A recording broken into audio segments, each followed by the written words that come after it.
నేను పవన్ కళ్యాణ్ గారే కాదు, ఇది మనందరి సమిష్టి బాధ్యత అవునా కాదా అని మిమ్మల్ని అడుగుతున్నా.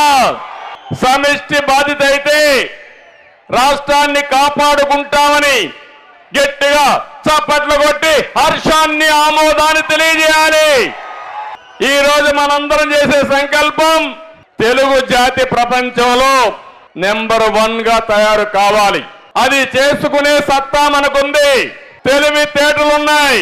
కానీ ఈ రోజు మన రాష్ట్రంలో మాత్రం ప్రజాస్వామ్యం కూడా లేకుండా ఏదైతే బ్రహ్మాండంగా చైతన్యంతో పోయే తెలుగు జాతి భయపడే పరిస్థితికి వచ్చిందంటే ఈ యొక్క రాక్షస ప్రభుత్వాన్ని ఇంటికి పంపించి మళ్ళీ తెలుగు జాతికి పూర్వ వైభవం తెచ్చుకునే బాధ్యత మనందరిదని చెప్పి నేను మీకు తెలియజేస్తున్నా.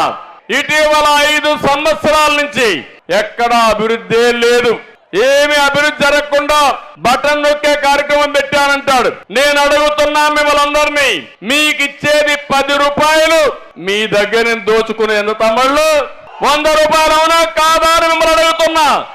ఏంటి దోపిడీ?